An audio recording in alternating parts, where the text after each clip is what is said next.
No. No. No, no, no. That's impossible. Oh, holy shit.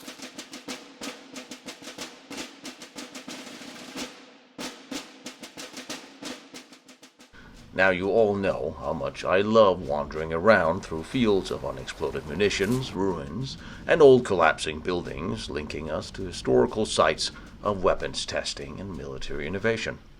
And you have no doubt seen my various episodes from Kummersdorf and Jüterbog Proving Grounds, where so much research and special testing have taken place. This is an area practically littered by connected and unconnected testing grounds, and Kummersdorf, which is right next to the site of the Kaiser Wilhelm Institute, where the Nuclear Testing Research Department, this is where Kurt Diebner and Heisenberg witnessed the first nuclear meltdown in history.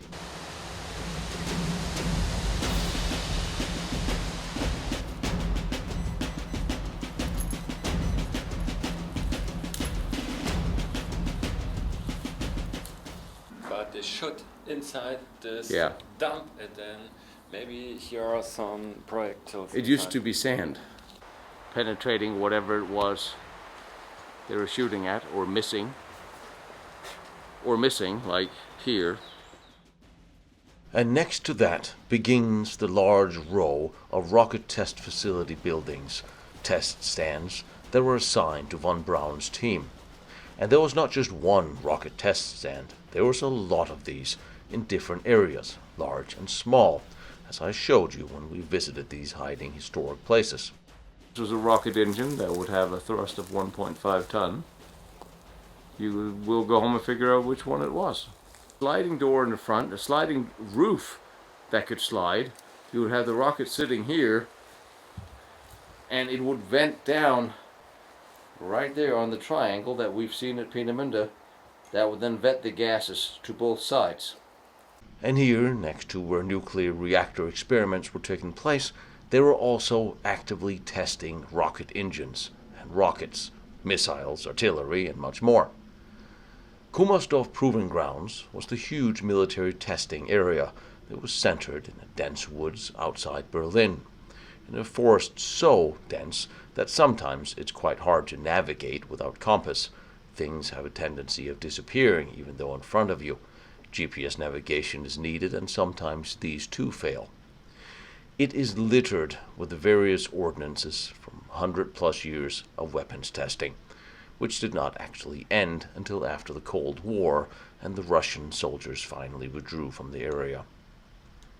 The first real steps towards space travel began here with a small bunch of amateur rocketeers, similar to other groups around the world at the time. The German military had tested munitions here for hundreds of years and would develop some of the most sophisticated weapons designed during the First and Second World War right here. And the remains of these rocket test stands are still hiding to be found. The first glimpse of the military proving grounds here we see in 1798 on a Prussian map of Berlin, Exerzierplatz der Artillerie, some 60 miles outside the capital. Weapons, bunkers, targets, rockets have been tested here since its inception after the Treaty of Versailles, when Germany would no longer be allowed the modern army. Still, some secret testing and developments could be done here. And by the same treaty, rockets were, however, allowed. Thus, the German army took a keen interest in these, and many of them were tested and developed right here for that reason. And thanks to rocketry, it generated so many advances in other related fields of electronics, chemistry, metallurgy, and so on. The gyroscope-based controls, perhaps one of the most critical inventions for future rocketry, entered the realm of aviation technology right here at Kummersdorf. In the spring of 1930, Captain Walter Dornberger was assigned to the ballistics and munitions branch as deputy to Captain von Hossig. Dornberger was a veteran of artillery from the First World War. He had a doctorate in engineering, and Dornberger proposed the establishment of the rocket testing facility here at Kummersdorf. He then began searching for rocket scientists, and potentially those capable and willing to do other than just see it as a hobby. and the first contact went to the Society for Space Travel, and their rockets flew regularly from here from 1932. Von Braun would join the team at Kummersdorf that year, as did many other German rocket scientists and engineers from the civilian world. The first rocket test stands were three variants: the engine water-cooled series, and the first attempts of live firing was on December 21st, 1932. This ended with a major explosion, lots of emotional trauma, and fuel-fed fireballs. Later, the first small, water-cooled engine successfully developed the thrust of 140 kilograms for over 60 seconds during its initial firing in January 1933. These became the tests for the A1, A2, A3 that would eventually lead to the A4, or better known as the V2 rocket. Previously, we had visited the very large test stand that had a catastrophic accident closer to the Second World War, and some of the smaller test buildings, and also, of course, the artillery catcher, and the munitions testing facilities, and test forts. But there was another Test Stand East. I did not even know this was still in existence, so it was quite a surprise when Thomas and our bunker dog Paula took me there. Everything closed, so everything was fenced in by the traditional various layers of fencing and so on. You had the railroads running through, and of course I can't go in here, which means I probably want to. Recognize the forest full of broken things. Forest full of broken things, that is sort of where I go. Now you'll have to see why.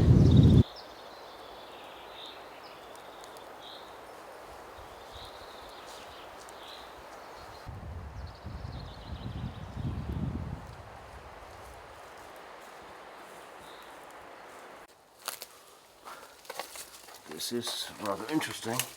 This is a rather large bunker. It was the lab bunker for rocket test stand 4.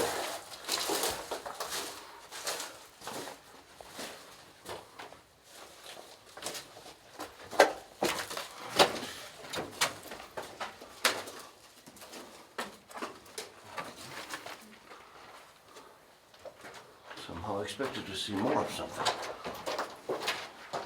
It's rather large. Well, oh wait a minute. These are the little observation holes. So there would be a rocket test stand here. What we're looking at here is two small, identical, mirror-inverted test stands. They're connected by the small, narrow tunnel, and to each side there's the room where the fuel would be kept. Inside the bunkers, facing the rockets, would be all the testing and measuring instruments, and across from it there would be a bunker with a camera stand. This bunker had been destroyed. There should have been two, but we only saw remnants of one. So they would test the engine here and watch them through the little windows, so the windows had cables coming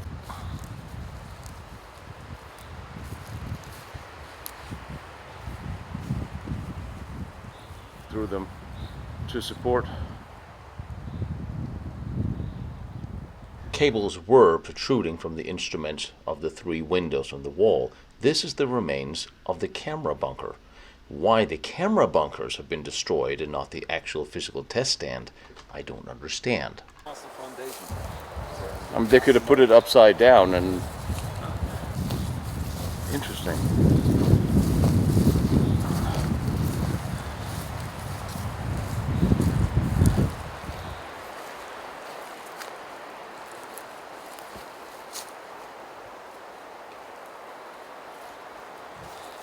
Don't worry, this is not the most impressive thing today. By far, at all. Interesting how these are slanted towards the center.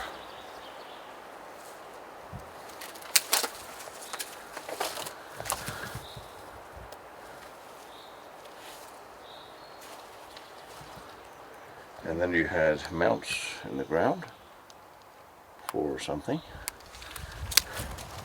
actually kind of interesting to stand right in the middle and see 3 different directions. The fun thing is, half the things they did, we don't know what was. And there's no information anywhere? Very little. Okay, so we go through here. No, we can't go through here. This dead ends. Why does this dead end? That's... Okay, so we have mounts on the walls. These would be the rooms where the fuel was kept. And we go this way. And that's the actual bunker we went in through.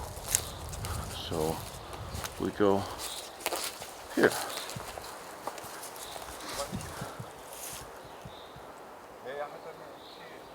So maybe in here. Yes.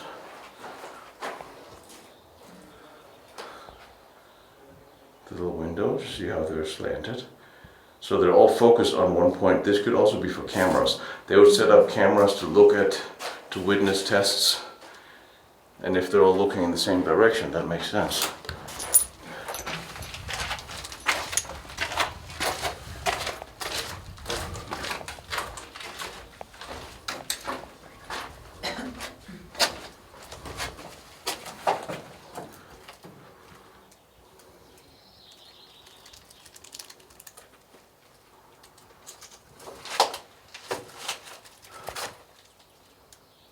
Interesting why there's so little.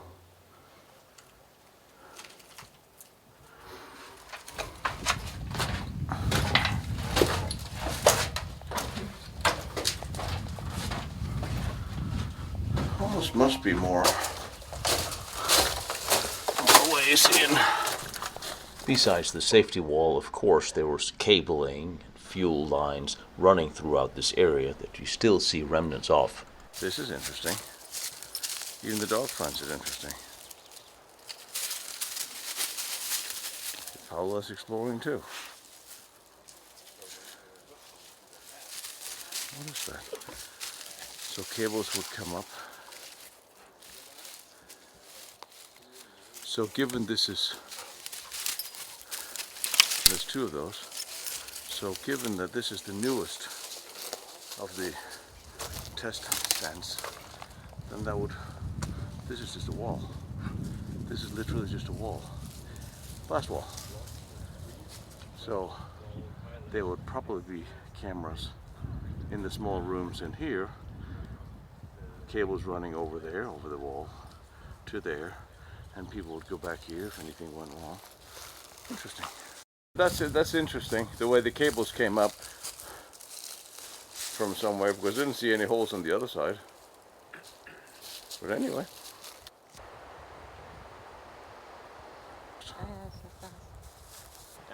Wann war das gebaut?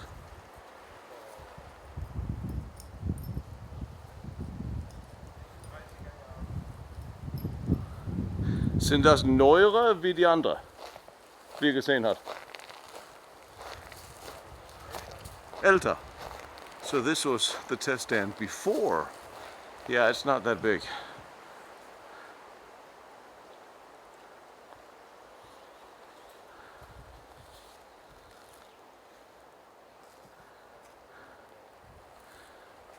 This is special. These are one of those things that you don't want to lose from history. I always said von Braun, he's the one that got us to space. And this is where it started. This is the first test stands from the 30s. This is larger, so this would be, could have been used in one of the first test stands for the A4. Or even the 5. This would be an observation bunker, I'm guessing. There's a hole in the wall, but I don't know why.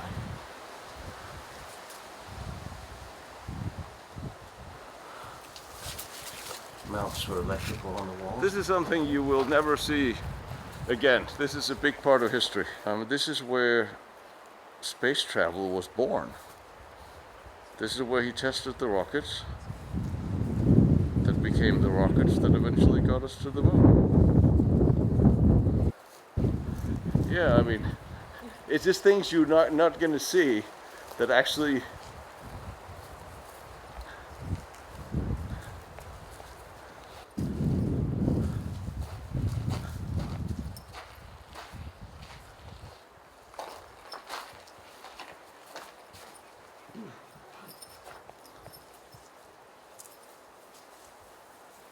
As far as we can tell, this large test stand is one of the oldest in the area, given that there's also brick incorporated in its construction, so it was probably built in the early 1930s.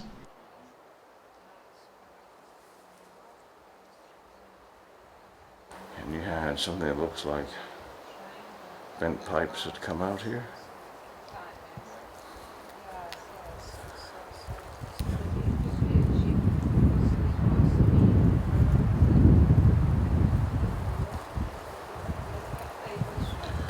Do we know what was tested here, someone?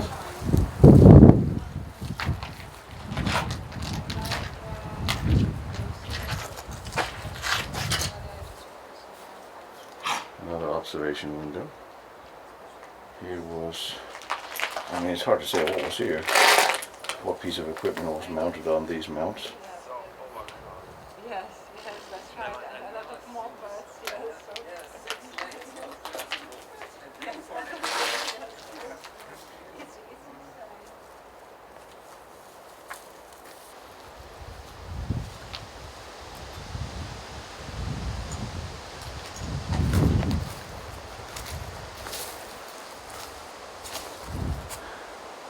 Almost looks like they're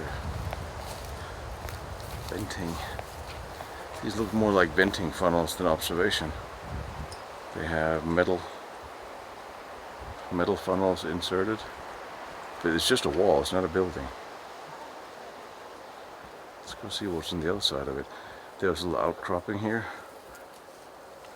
like a little windowsill.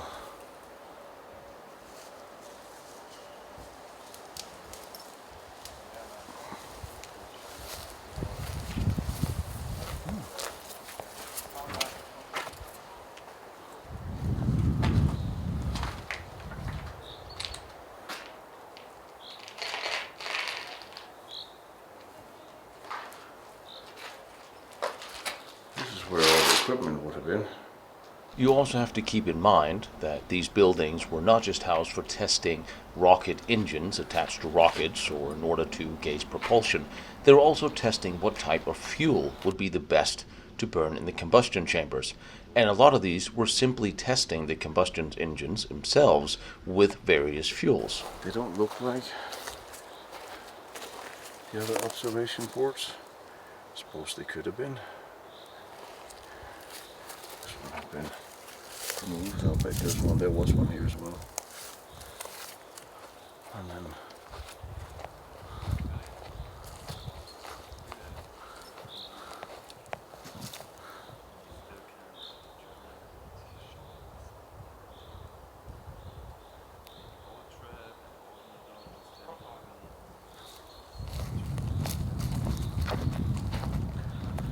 this is a real thing. I mean, obviously, von Braun had a lot of, and it's not just him, we keep mentioning his name, it was very much of a team effort and very much supported by the army. Had it not been, they wouldn't have gotten as far as they did. They had to team up and join up with the army in order to keep doing the research they were doing. And then eventually, SS and Kummersdorf took over. Dornberger was not a fan of that. Nobody wants to lose their project or control over it, but that's how it goes. In the military, in war, you don't always get what you want.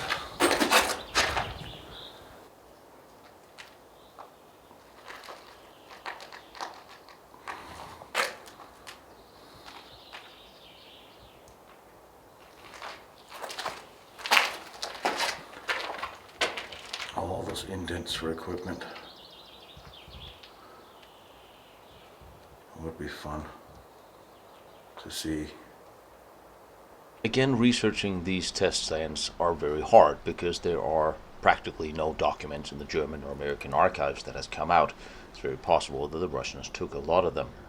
It's also, however, possible that there was research into the self-igniting N-stuff that was carried out in this location, as well as the laboratory in Gotto, not far from here, and the West Sub-Battery. This is generally documented more from artifacts found on the location than it is from the files that are missing. Eyewitness accounts from the time of 1945 stated that almost up to the very end of the war, this site was in use. And not until the very last days before the war ended did someone from the engineers show up here, send everybody home, and as they were on their way out, they heard large detonations, indicating that this and other sites here were destroyed by the Germans before they had to surrender these areas to the Russians.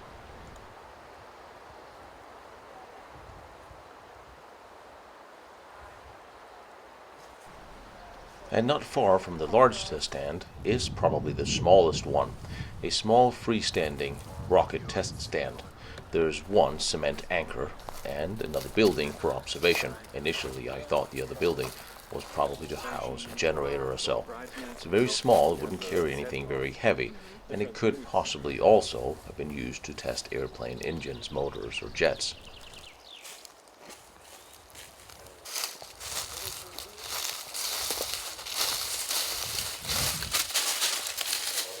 Generator. Well, if there's a generator, why is there an observation port? Why would you need an observation port of the generator? Besides the fact it's been blown up and have separated itself. Bit of shrapnel you can see in the wall here.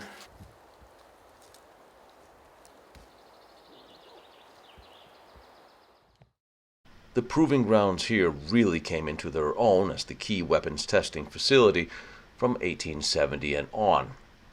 And this was where the world's largest howitzer, a 420 millimeter, a truly giant howitzer, which I may suspect has played some part in what I'm about to show you. Also here, the world's first 37 millimeter anti-tank gun was tested. And I do always love this photo from the late 1800s, where a Fahrpanzer is sitting in the foreground. We'll get back to these in later episodes. Remember the one from Fort Mutzig, for one. After the Treaty of Versailles, Germany tested weapons here in secrecy. Testifying to just how large the area truly is, large lattice masts were erected here to test the velocity of these huge projectiles. And of course, with large weapons comes large crowds and interests. It was the place where heads of state would visit to observe testing of new weapons. Hitler was frequently here to see new weapons being tested, as he was always very interested and keen to see the latest weapons developments. Also, Propaganda Minister Goebbels would visit here. However, it was strange that neither of the two men would ever actually visit Peenemunde. Also later, new and old tanks were tested here. Both the Giant Tiger and the even larger Giant Mouse tank were assembled and tested here, as were Russian and Allied tanks, which were tested, evaluated, and used for target practice. Now you may remember the test forts we visited nearby at the testing range at Kummersdorf, where in 1880 and onwards, after the Franco-Prussian War had ended, was established the Fortress Building School and Shooting Range. Here forts and bunker mock-ups were constructed in order to test their resilience to modern weapons, especially the new shells and powder which came online in 1885. Here we found some amazing test forts that are constructed and tested, where after perfected, the designs were implemented into real forts that was built, such as Feste Mutzig and Wagner around Metz. Wait a minute, there's a lot of rebar in this. Why is there rebar in this? The French didn't build with rebar, really. So this is a hit from the 420. That whole... And there's a very specific reason I wanted to remind you of these test forts we saw at Kummersdorf. We thought that these were constructed so the Germans could either learn how to withstand French shells on their forts, or build them like the French would, preparing for an invasion of France. However, after having seen the Russian forts all around Modlin and Warsaw, I'm starting to think that the Germans knew the war against Russia was a very high probability. These forts looked far closer to what I saw the Russians build outside Modlin. But what we're about to see now, I don't know where it fits into that picture.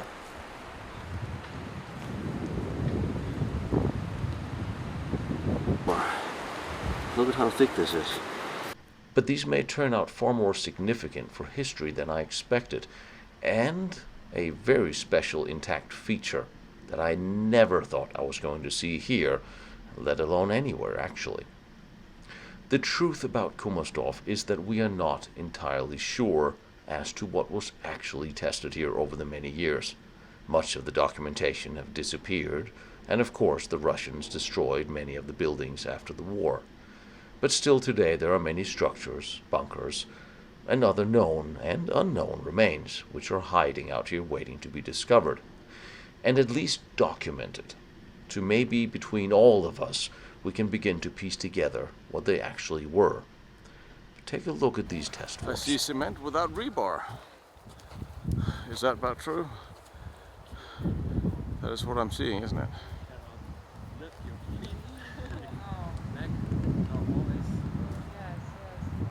What's the metal made of the other shells? Tungsten? The ring of the grenade. Wow. They built it just to blow it up, and they did.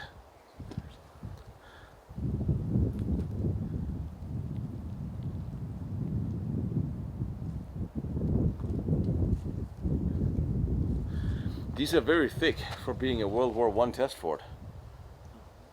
Even the French weren't that, were they? They weren't that thick. The bricks make sense. Grenade. That size.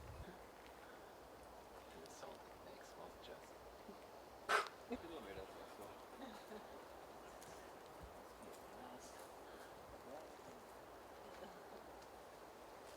Yeah, there's no rebar in any of this.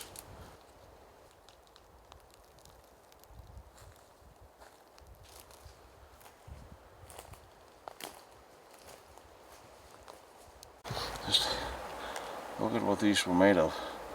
Much bigger stones.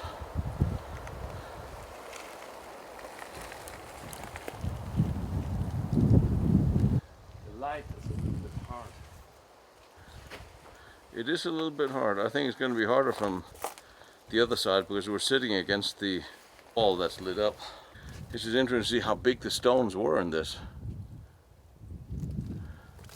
I mean, if you don't think about that they're actually seriously about trying to test a shell on an actual fort, you would think that this threw it together just for show. But I guess it is like the French forts. You have brick on the inside. I knew the French, they reinforced them in the decades before World War One. So it actually is an accurate representation.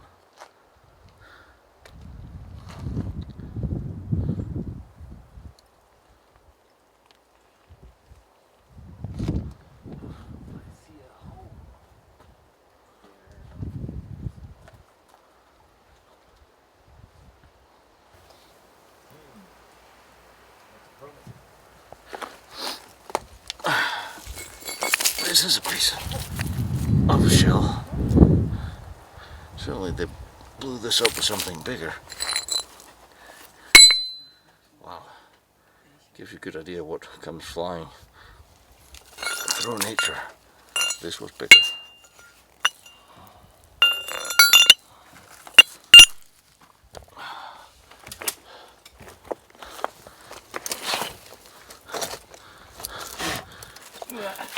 Yeah, I do too many close-ups of people's behinds crawling into tight spaces. Ticks. Ticks? Yeah, we'll fix that later.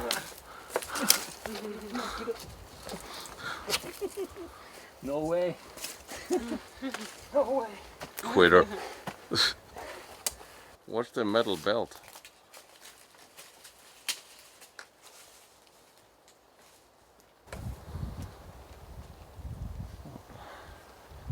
What this was holding it together, I have no idea. Good to see.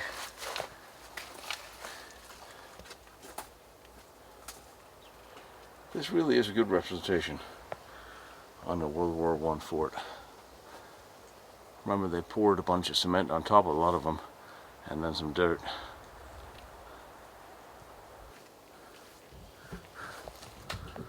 You can come out this way too.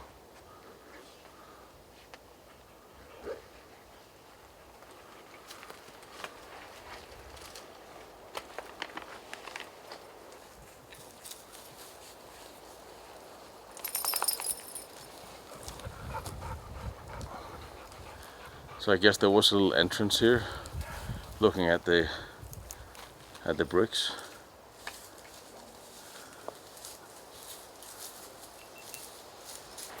Although I'm surprised anybody would shoot something smaller like that on a thing like this. I think they shoot on this. Yeah. I think they put inside it. Some 100+ years ago, this was a really bad place to stand. Not that it can surprise any of you to see me surrounded by ruins and bricks. And since you see the bricks, I know you're thinking, well, we're one Franco-Prussian fort with a little cement rebar. See up here? No rebar, but cement, bricks. This was one of the pre-World War I test forts. And let me show you exactly what they built out here. By the way, we are not in France. We're in Germany. Hi, puppy. Goodbye.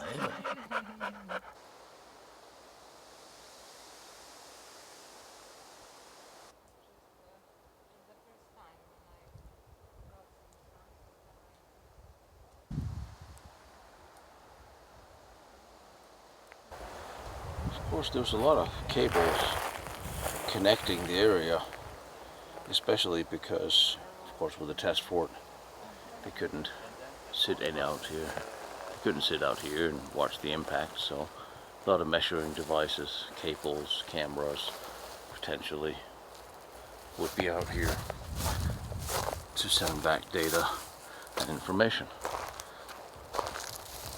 Lots of metal pieces.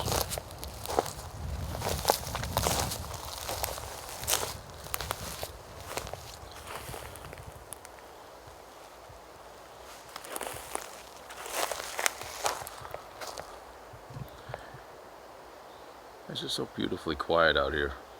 One can imagine such a day, sitting nice, peaceful, quiet, and then hear the incoming whistle. Ein Dinge. What do you think that was? With your mobile, right? It's brownish, and it's full of craters and shell impacts everywhere out here. Fun to guess what actually landed here in each one. And there's just so much debris out. Old proving grounds are just amazing. And something really large hit home there. And down here, there's something green that stands out. Vertically, man-made. I'm intrigued. So is the dog. It's not entirely impossible that they had trenches, vehicle shelters out here, and then used them for target practice to see what would do what to what. Actually, honestly, I'm seeing a trench system here. I think the Russians had maneuvers out here. Here's the trench system. This is a trench system with vehicle shelters, isn't it?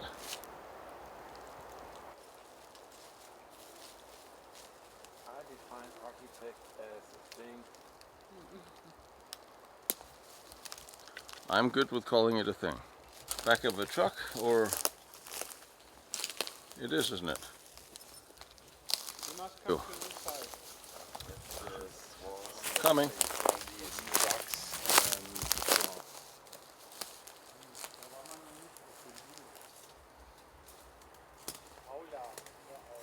know. No, the Russian army definitely were training here, and then we just sort of saw this thing, which is either very large Germanic mole, or it's something else. I'm hoping for something else.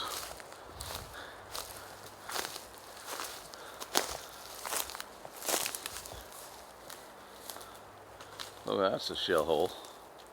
But then again, they put plastic in there. That might could have, maybe they used this for water assembly. This could have been an encampment site. Or for animals.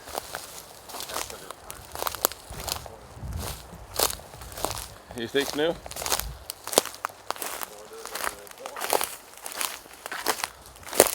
I mean, I'm talking about the Russians.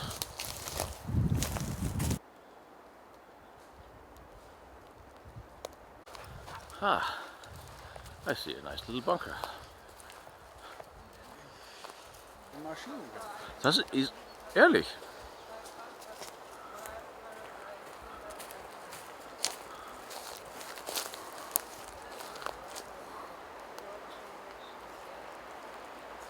Why? Although this does look like a small firing Regelbauten with a machine gun port, this is an artillery observation bunker. Although I do find that the open parapet here is very open for shrapnel to find its way through this slit.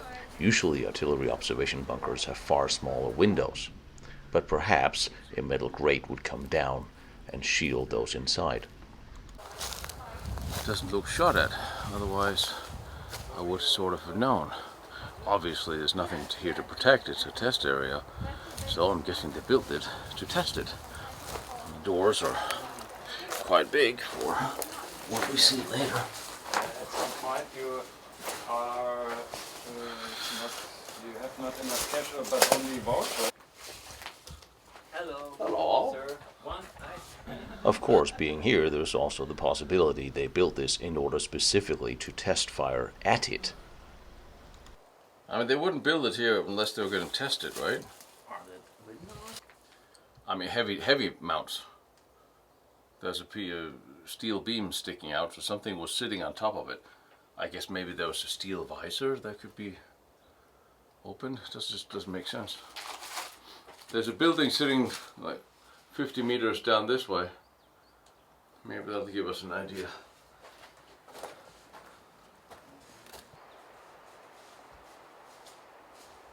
Interesting little thing. Means you can barely see over the parapet if that was what your intention was. And then there's this. And it's just everywhere we go are craters from shells, which is actually kind of cool. And it's a beautiful area. Nice and peaceful. So what was this thing? It really is an amazingly interesting forest to explore, but it is deeply frustrating that there is very little information as to what was done here and by whom. If it wasn't because there's all these attachments and things sitting to it, I would say it would be a container. And then there's the bunker sitting right there. And they may have no relation to each other whatsoever. Guck mal. Test bunkers. There's very little left. Some of the roof is lying on the other side. Again, stone, cement. Cement again. Before World War I. There's another test fort. Large one. And I think they even put weatherproofing. So weatherproofing on a test fort. That's weird.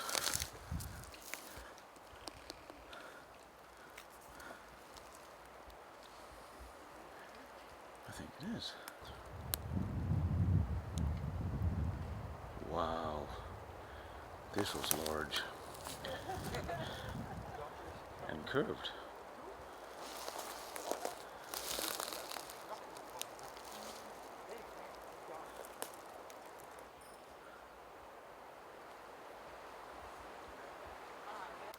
Tobias, wir machen Lager auf der anderen Seite. This is really interesting. This actually have a curve to it. And it's a good 2.5, 3 meters thick. Could easily have been more. Sitting on top of, well, yellow brick. It very much resembles, again, a reinforced Franco-Prussian fort.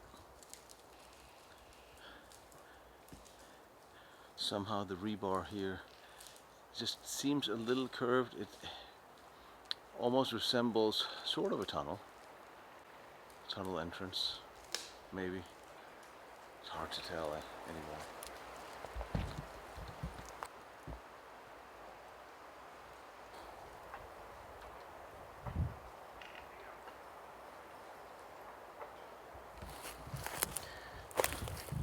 Just corrugated metal, how you might see. This really is very, very large. Such an interesting structure.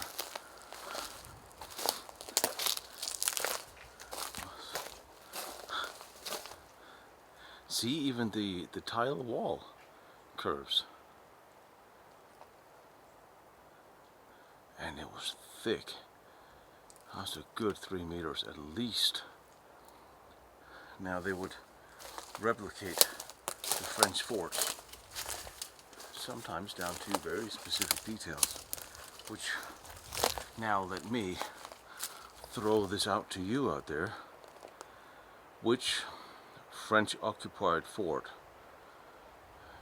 before 1914 would have this design feature? This would theoretically be the entranceway, starting on bricks and then all cement. I haven't seen any French forts that was like this. They're bricks, masonry forts, and then reinforced by having a whole lot of cement poured on top of them and then dirt on top of that.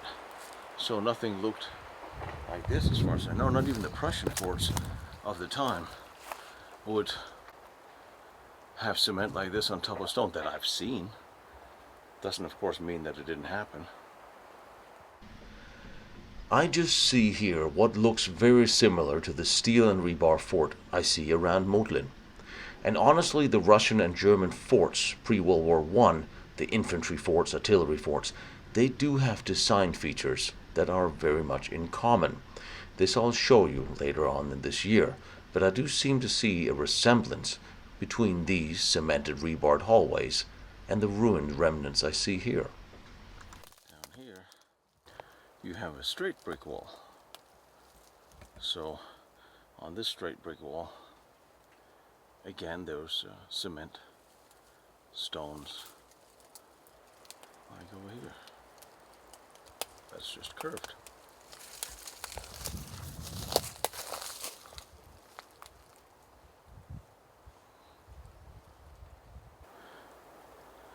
Just a massive amount of rubble, it looks like, but this was a massive fort. I mean, really significantly. This was an amazing large place. And you have here, seems to be a walkway that I don't think was just done by people hiking afterwards. Okay, we're in military territory where people absolutely do not hike, since this is not a place where normal people... No, that's impossible. Oh, holy shit, holy hell, this is a Panzerturm. Jesus, I can't believe that's here. I don't even see any on any existing forts and museums. They built an armored, wow. That's just on the side of this. They even put in an armored, wow, just for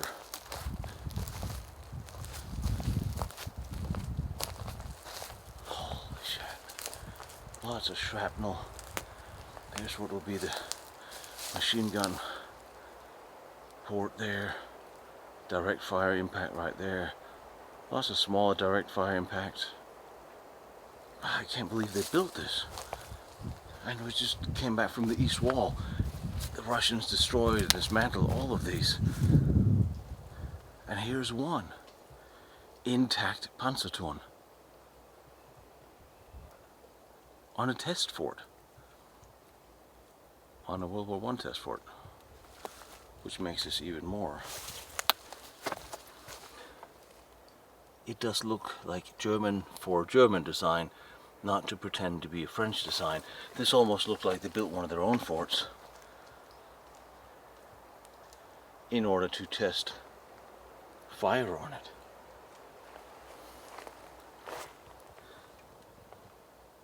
Destroying the planet, one can at a time. Oh. Oh, shit. Oh. Well, you can't actually get in. No? There is no in. No place? No, you can't stand up. Wow. This is just amazing. Nothing. Not a dent. Well, actually, it's cracked. It is cracked. Wow. This is just amazing, though, that it's here.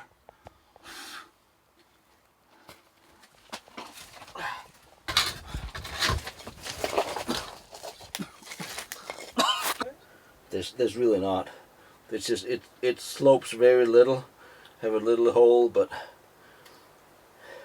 you can actually see everything from here, which is it's just amazing that this thing exists. There's a stamp from the factory. Oh, there's a factory stamp. You can see where it came from. Krupp. That's a Krupp. Oh my God, so awesome. It is so awesome that this thing is here.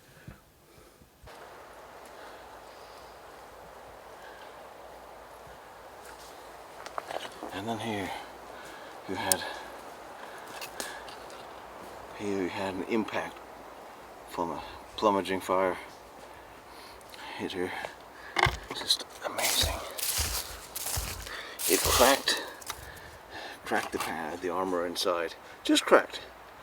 Not enough to even remotely penetrate. But again, if you had been inside, you would have at least been incapable of fighting.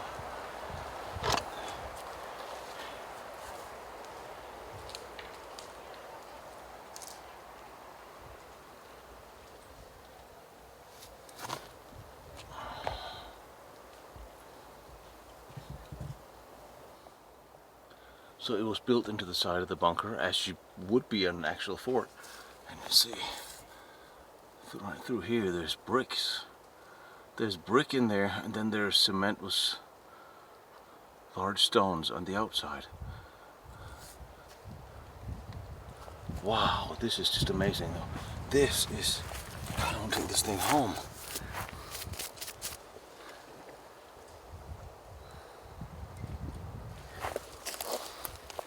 This is, what, 30, 40 centimeters thick.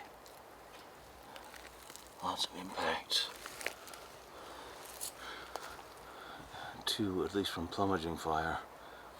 Howitzer fire.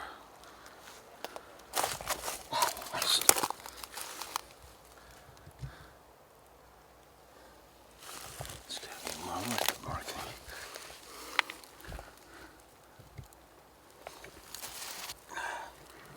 Hoop. That is amazing. That in a million years I did not expect to see. On a test fort even. I'm just blown away. That's just... What do you say to something that amazing? That's just sitting there.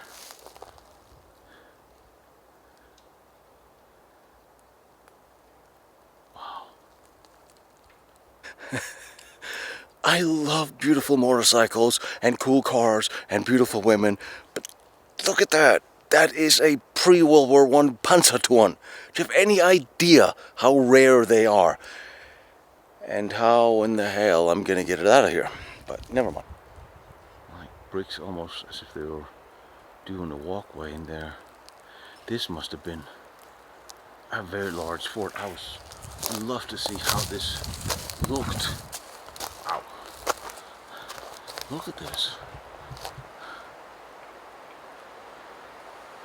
How many pieces? I mean, what did they blow this thing up with?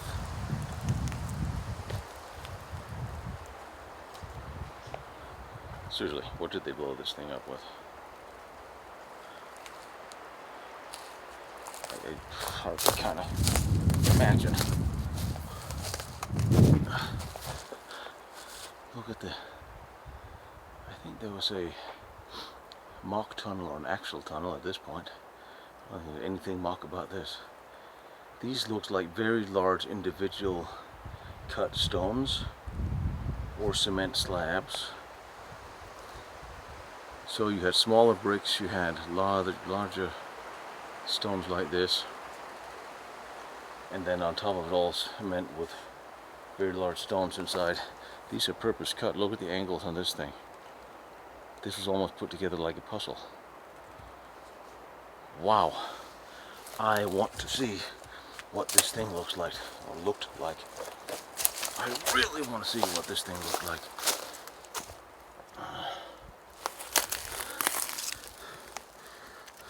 Just pure cement. Got a Panzerturm.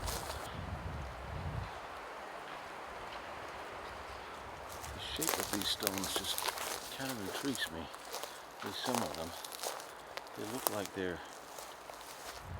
This is a stone. This is a stone. This is not cement. It's like this.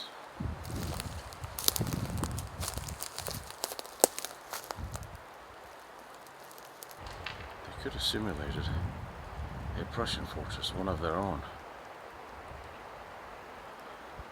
Some mounds of debris. This was huge, but the Panzerturm. You can't even find a Panzerplatten anywhere. But my thoughts is this little walkway here. I know it's here now, and it just looks like it somehow fits. As if it's been here always. And you have this,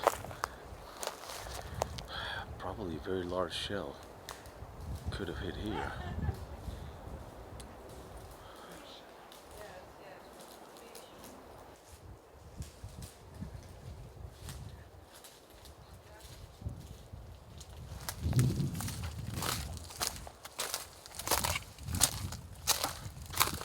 Alright, so how long will it take us to put this thing back together again? I'm just saying, all the pieces are here, we just have to assemble them. Right? Right.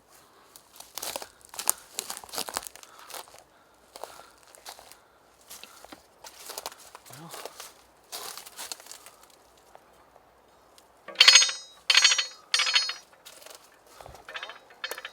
yeah. And I am reminded that the Russian forts built outside Modlin were constructed with cement, rebar, and large stones that was cut to fit. But of course so were the French, and of course so were some of the Prussians. This is not getting easier. So tunnel, you say? Tunnel over here?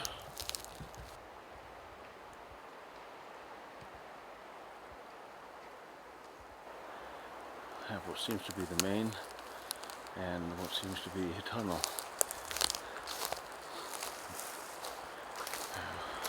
Let's see what's over here.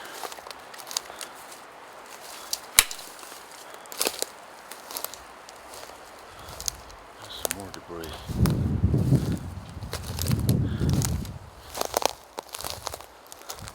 Oh, look at this. This is a wall. This over the side of the bunker. Probably hit right here. If there was a hit here, something large and heavy, and oh, there's an inside. Plummeting fire. How big in there.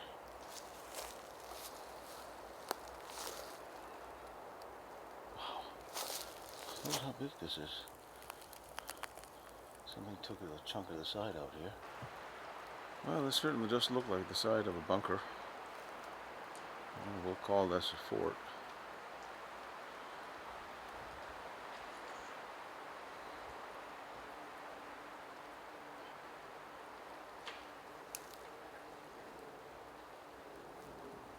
Looks like the wall is fairly intact. Let's see. Must at some point I've been way in here. Oh, ooh, ooh! I can get in here. I can.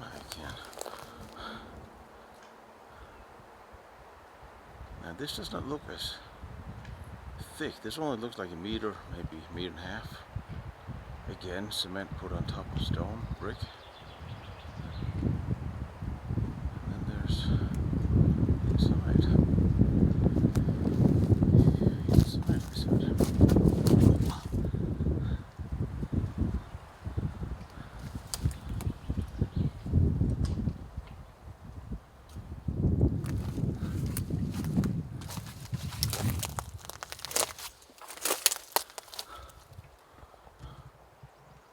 This looks perfectly safe. Right? Right.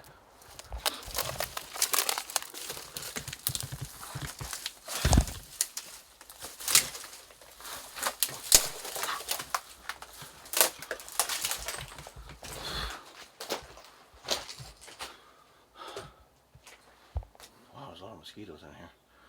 That's hardly a surprise, is it? I think I found the nest. Somebody called Broken Arrow on me. There's a few million mosquitoes here.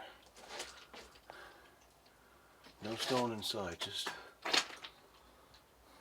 cement. But see, it rounds. So this was a tunnel of sorts. This is, however, standing on cement. On a cement foundation, little brick outside. The other tunnel in the big fort right here was cement sitting on brick. Here it is on cement, and it is aiming in the direction of the big fort, and so I wonder if they were connected. It's possible, however impossible at this point to determine without a whole bunch of equipment. Let's try to climb up this way. No.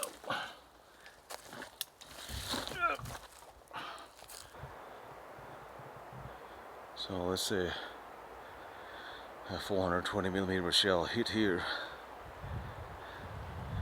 Let's say this was a tunnel. Shell hit here, destroyed it.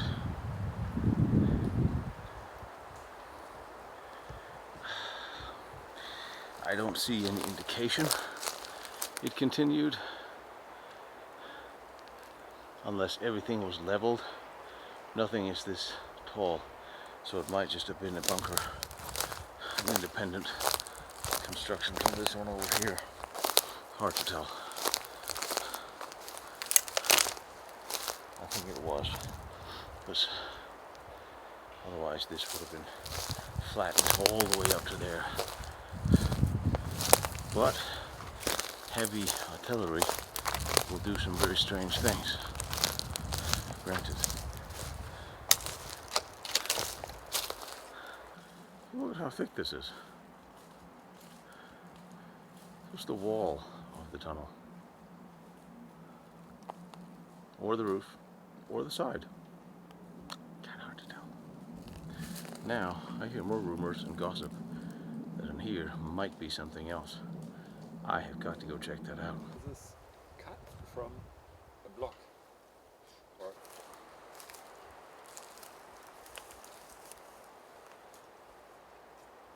What is this?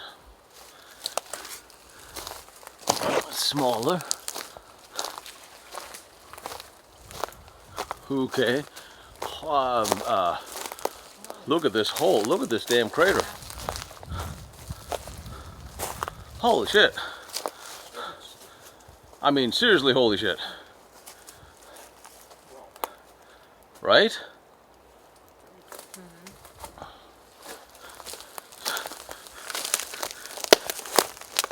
This is probably a normal shell hole for like something really large. This is not a shell. This can't. Well, 420 millimeter.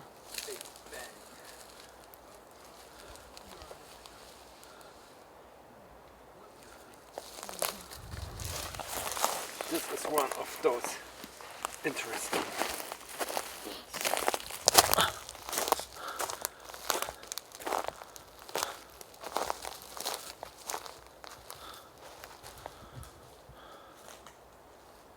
I mean, even this looks like a big hit of this.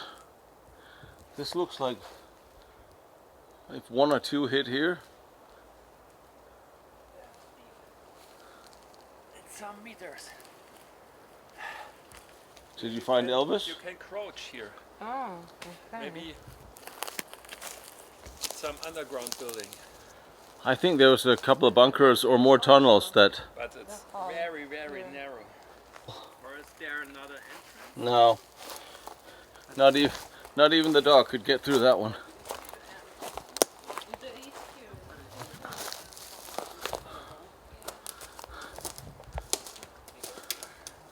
What bomb did you drop to make this hole? This is another crater. This is another crater from one or two hits. This is not a natural gouge. I know, right?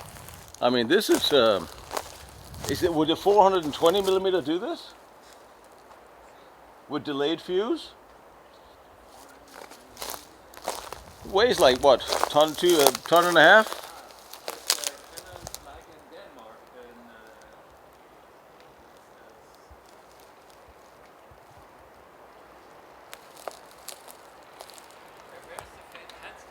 the Hanstholm.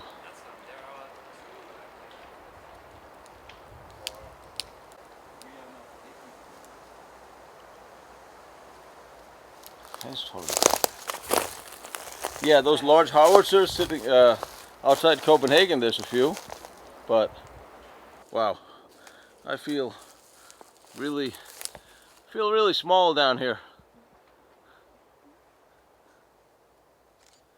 I guess it really would have mattered if you were down here when it happened, because you really wouldn't know.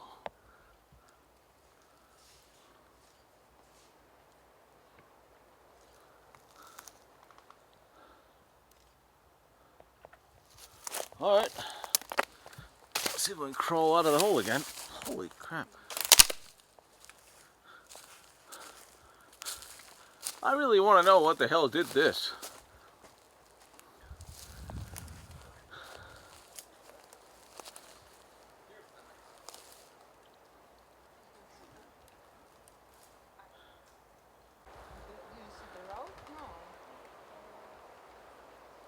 Yeah, this right over here. It's hard to tell if the camera really does this crater justice, because this is about the same size if you look at the mining bombs with 10 tons of explosives that the Germans and French respectively built under each other's trenches outside Verdun.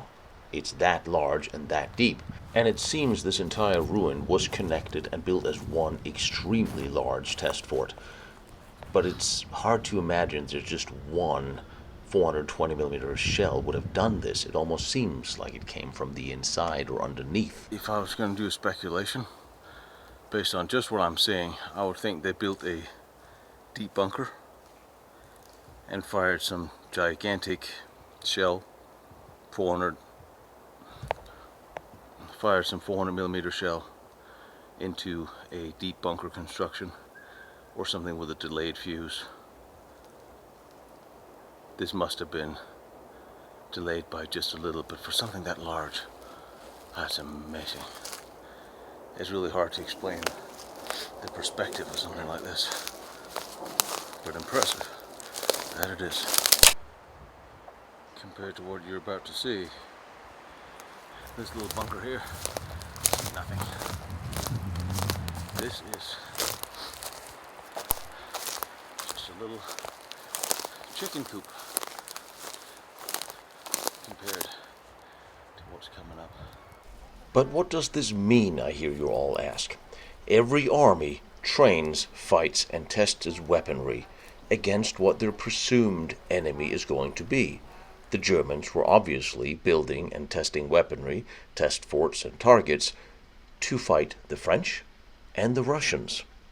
That leads to a bigger conversation about when did the Germans build these, anticipating a possible fight against the Russians and their forts at Modlin. We are very far from being finished looking around at Kummersdorf. There are some very special places we know of yet to show you, and a lot more we still probably haven't found. But do remember the sound cannon? Well, that site is coming up because it still exists, and it's out here. And Thomas and Paula, the bunker dog, needs the exercise, so we will be back. And maybe one day the puppy will dig up some old photos or plans for the test forts here. Of course, I did contact the Kummersdorf Museum, but they failed to respond. So next we'll be camping out by the museum's front door. Stay tuned. Behind me is Werner von Braun's first test stand. Down the road is Diebner's nuclear reactor. Over there is the Maginot Line and all its amazing forts. I'm visiting them all and I'm bringing them to you. So I really appreciate you like, follow, and share what I'm doing, trying to document all these important historical locations. And if you feel like you want to watch more pictures or documents that I use for these, go to lostbattlefields.com. And if you feel like helping me out with my travels, because gasoline and travel and airfare is expensive, my PayPal is there, protectionserviceint.com. You are more than welcome, but you don't have to. I appreciate all your support and all your help, and I love seeing these locations, and I love bringing them to you.